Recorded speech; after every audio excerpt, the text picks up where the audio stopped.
Welcome to the evening news at 6 p.m. on this date, December 31st, 1969, with your anchorman Ron Burgundy, Champ Kind on Sports, Brick Tamlin Weather, and Brian Fantana in the field. Good evening, I'm Ron Burgundy. Tonight we're going to be doing things a little bit differently. Instead of telling you the current events in the world, we're going to take a look back at the top 10 events that shaped our decade. We start off our countdown with a simple dispute that sparked the gay rights movement in June of 1969. Number 10 on our list, the Stonewall Riots. Brian Fantana had the coverage in the field. Thanks, Ron. I'm outside of a gay bar right here where the cops tried to raid it and throw the people in the paddy wagon. And now the fans and the civilians are seeming to fight back, and it's really getting utter chaos and pandemonium.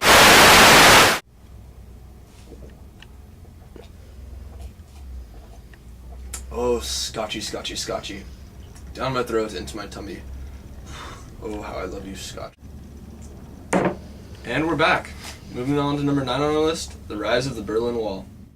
The Berlin Wall was erected on August 8, 1961, dividing East and West Berlin. It has become a physical symbol of the Soviet Iron Curtain and the division between the Democratic West and Communist East. Channel 6 had exclusive coverage of the event. I'm here in East Berlin where the Soviets have just put up this huge brick wall, not allowing any of the East Berliners to get to West Berlin. And I'm pretty sure the civilians of East Berlin are really mad because they really want to get into West Berlin. Where's Brick? Oh, what are you doing? Oh, I'm receiving urgent news that the Soviets are not going to let anyone into West Berlin at this time. No one's going to be allowed. All right, dude, let's go. Get over the wall. Let's go. We're going to West Berlin. Let's go. Those two are always getting into trouble. Next, we move on to a simpler time, when 4 young men from Liverpool, England, hopped off the plane and into America's heart seemingly overnight. Number 8 on our list, the Beatles.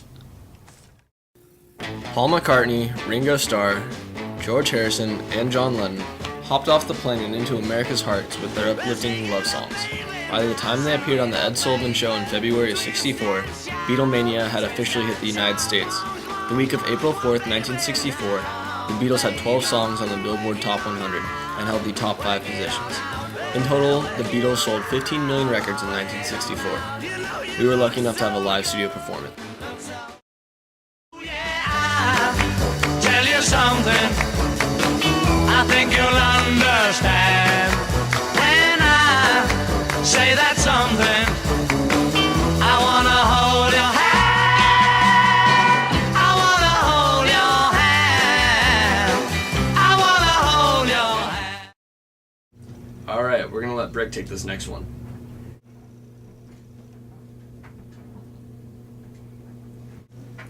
Alright, how about you take this one, Brian? Moving on from the blissful music of the Beatles, we now digress to an event that truly shocked our nation. On this day, we lost an individual who was a civil rights leader. Number 7 on our list, the assassination of Martin Luther King. Martin Luther King had traveled to Tennessee to support the black sanitary public works employees in their strike. While out on his balcony at the Lorraine Motel on April 4th, 1968, King was shot and killed by James Earl Ray. Our very own Champ Kind chased down Ray as he fled the scene of the crime. But don't be mad, he died for the But what you done here is put yourself between a bullet and a target. Wow, that was great form, Champ. I mean, the tackle and everything. Did you do like wrestling or football in high school?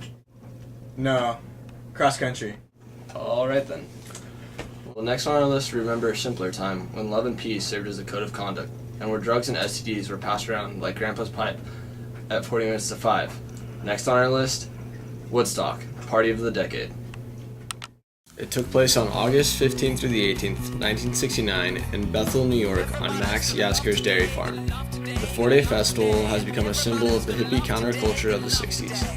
Our station got us 4 tickets to experience the event firsthand. Follow it,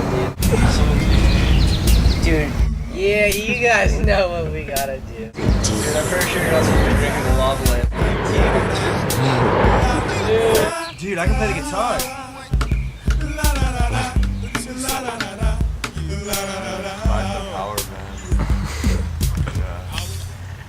Now that was a party.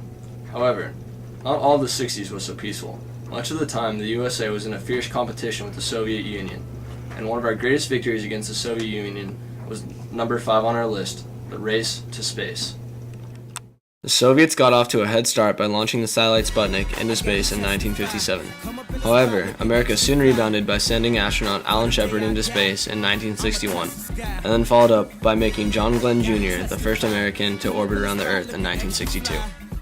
Our final episode in the space race came on June 20th, 1969, when Neil Armstrong, accompanied by Edwin Aldrin and Michael Collins, became the first men on the moon. America had won the space race. Next, we move on from one of our greatest victories to a time when nuclear war seemed almost inevitable. Number 4 on our list, the Cuban Missile Crisis. It all began on October 15th, 1962, when U.S. reconnaissance photos revealed Soviet missiles being built in Cuba. President Kennedy responded on October 22nd by imposing a naval quarantine on Cuba and informing the American public of the events taking place on the island. The next 6 days were filled with anxiety and fierce negotiations between President Kennedy and the Soviet Premier Nikita Khrushchev. The tensions finally eased on October 28th when Khrushchev agreed to remove missiles from Cuba as long as the U.S. promised not to invade Cuba. Channel 4 had the exclusive insider coverage of the negotiations. Denied all other negotiations, I have one final offer, a staring contest. If you win, I take all the Navy out of Cuba and you can keep the missiles.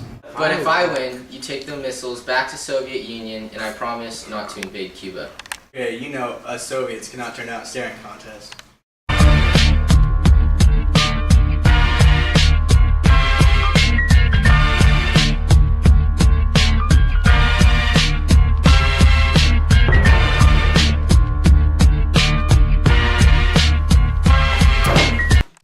Alright, well I guess they weren't speaking metaphorically when they said eye to eye, Khrushchev blinked first. Alright, well next on our list, we move on to perhaps the greatest example of the competition for influence between the two superpowers. Number 3 on our list, the Vietnam War. And Commander-in-Chief, it is my duty to the American people to report that renewed hostile actions against United States ships on the high seas in the Gulf of Tonkin have today required me to order the military forces of the United States to take action in reply. U.S. involvement in the war in Vietnam officially began with Operation Rolling Thunder in February of '65. A swift victory was expected, but the North Vietnamese and the Viet Cong have held their ground. By 1967, the troop count in Vietnam was up to nearly 500,000 soldiers. For the first time in history, the war was brought to America's living rooms with the use of televisions, and the people are able to see the progress or lack thereof in the war. With a lack of success, the public soon began to doubt the president's foreign policy and the war effort altogether. It has been nearly 5 years since Operation Rolling Thunder commenced, and the end of the war does not seem to be in the near future.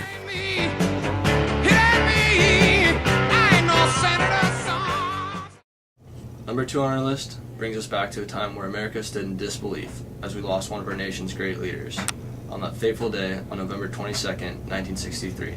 Number 2 on our list, the assassination of John Fitzgerald Kennedy. Kennedy was shot in the head at 12:30 Central Standard Time while riding in a motorcade campaigning for re-election in Dallas, Texas. Lee Harvey Oswald was arrested later that day and charged with the murder of the president. 10 months later, the Warren Commission concluded that Oswald acted alone despite the multiple shooter conspiracy theory. Nevertheless, it was truly a tragic event. Finally, we move on from a somber loss to a story of hope, resolve, and prosperity. Number 1 on our list, the Civil Rights Movement. It all began back on December 1st, 1955, when Mrs. Rosa Parks simply refused to give up her seat on a bus. The events that followed would change the very fabric of our nation. It began in the late 50s and continued to gain momentum in the 60s in search of equal rights for all people. With the help of the political activist groups such as the NAACP, SNCC, CORE, and the SCLC, the movement went from southern churches out into the national spotlight. These organizations used nonviolent protests and the media to further their cause. Despite the vicious and violent backlash, the spirits of the people were not broken.